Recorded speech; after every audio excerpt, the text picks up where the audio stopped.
എൻ്റെ പേര് സുധീർ കുമാർ.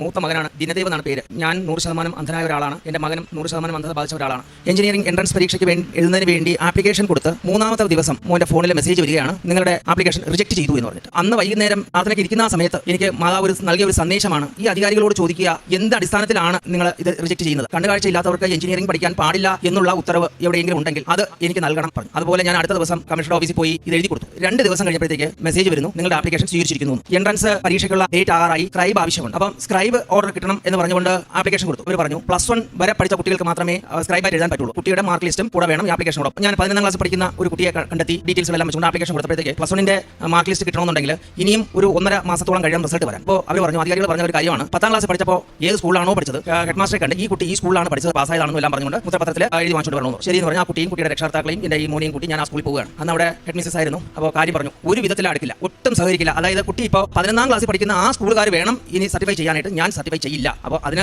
കാരണം ഇന്ന് ചെയ്യണമെന്ന് പറയുന്നതിന്റെ കാരണം വളരെ താഴ്മയായിട്ട് പറഞ്ഞു. പക്ഷേ ഒരു വിധത്തിലും ആ ഹെഡ് മിസ് സഹകരിച്ചില്ല. ഇങ്ങനെ വിഷമിച്ചിരിക്കുന്ന സാഹചര്യത്തിൽ ഞാൻ പതിവുപോലെ എൻ്റെ പോക്കറ്റിൽ കിടന്ന കാശ് രൂപ എടുത്ത് കയ്യിൽ മുറുകെ പിടിച്ചിട്ട് ഞാൻ വിശ്വാസ പ്രമാണം ചൊല്ലിക്കൊണ്ട് മാതാവിനോട് പറഞ്ഞു, മാതാവേ, ഈ ഒരു എതിർപ്പിനെ അവഗണിച്ച് പോകാൻ എനിക്ക് കഴിയുന്നില്ല, മാതാവിനെ സഹായിക്കണം എന്ന് ഞാൻ വളരെ വിനീതമായിട്ട്, ഞാൻ ശരിക്കും പറഞ്ഞാൽ ഞാൻ അന്ധനാണെങ്കിലും ഗ്ലോക്കോമ എന്ന അസുഖം കൊണ്ടാണ് ഞാൻ അന്ധനായത്. അതുവരെ കണ്ണുനീര് വരാത്ത കണ്ണിക്കൂടെ എൻ്റെ കണ്ണുനീര് വന്നുപോയി. അത്രത്തോളം വിഷമിച്ച് ഞാൻ പറഞ്ഞു. ആ സമയത്ത് ആ മുറി തുറന്ന് ഒരു ലേഡി അകത്ത് കയറി വരികയാണ്.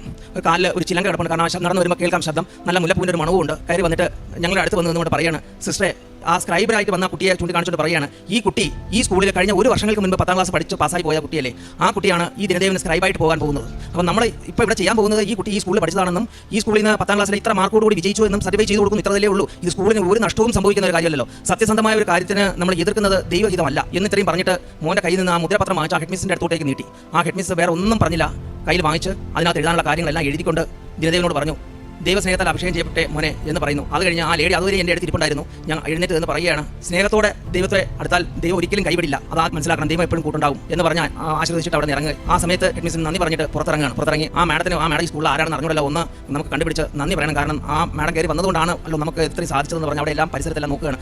ടീച്ചേഴ്സ് റൂം നോക്കി, ഓഫീസ് റൂം നോക്കി, എല്ലാം അവിടെ സെക്യൂരിറ്റിയോട് ചോദിച്ചപ്പോൾ ഇവിടെ ഒരു പൂവൊക്കെ ചൂടെ വന്ന ഒരു ലേഡി ഇപ്പം വന്നിട്ട് പേര് അറിഞ്ഞൂടാ, ആരാ ഒന്ന് സഹായിക്കാമോ, ഇവിടെ ഇപ്പം വന്നിട്ട് പോയി, ഞങ്ങളുടെ HM റൂമിൽ നിന്ന് ഇറങ്ങിയതേ ഉള്ളൂ എന്ന് പറഞ്ഞു. പക്ഷേ ആരും കണ്ടില്ല, കണ്ടുപിടിക്കാനായിട്ട് കഴിഞ്ഞതുമില്ല. ഞാൻ ഇപ്പോഴും വിശ്വസിക്കുന്നു മാതാവ് പ്രത്യക്ഷപ്പെട്ടതാണ് എന്ന് ഞാൻ പൂർണ്ണമായിട്ടും വിശ്വസിക്കുന്നു. കാരണം അതുവരെയും എതിർത്തുകൊണ്ടിരുന്ന ഹെഡ് മിസ് ആ ലേഡി വന്നു കഴിഞ്ഞതിന് ശേഷമാണ് സമ്മതിക്കുന്നതും എഴുതി തരുന്നത്. അത് കഴിഞ്ഞ് ആ പേപ്പർ കൊണ്ടുവന്ന് ഞാൻ എൻട്രൻസ് കമ്മീഷണർ ഓഫീസിൽ കൊടുത്തു. മോന് വേണ്ടി സ്ക്രൈബ് ഓർഡർ ലഭിച്ചു. പരീക്ഷ എഴുതി 5945 റാങ്ക് ലിസ്റ്റിൽ വന്നു. മെറിറ്റ് ലിസ്റ്റ് അനുസരിച്ച് തന്നെ എഞ്ചിനീയറിംഗിന് മെറിറ്റ് ലിസ്റ്റിൽ തന്നെ കിട്ടി. മോൻ ആഗ്രഹിച്ചത് AML കമ്പ്യൂട്ടർ സയൻസിൽ ആ വിഭാഗത്തിനാണ് ആഗ്രഹിച്ചത്. അത് പഠിക്കാനുള്ള ഒരു ഭാഗ്യവും ലഭിച്ചു. ഞാൻ എവിടെയെല്ലാം ഈ സാക്ഷ്യം പറയാൻ പറ്റുമോ അവിടെയെല്ലാം ഞാൻ തീർത്തും പറയും. മാതാവിനും കർത്താവായ യേശു ക്രിസ്തുവിനും അളവറ്റ നന്ദി പറയുകയാണ്. കാരണം എത്ര നന്ദി പറഞ്ഞാലും എനിക്ക് മതി വരില്ല.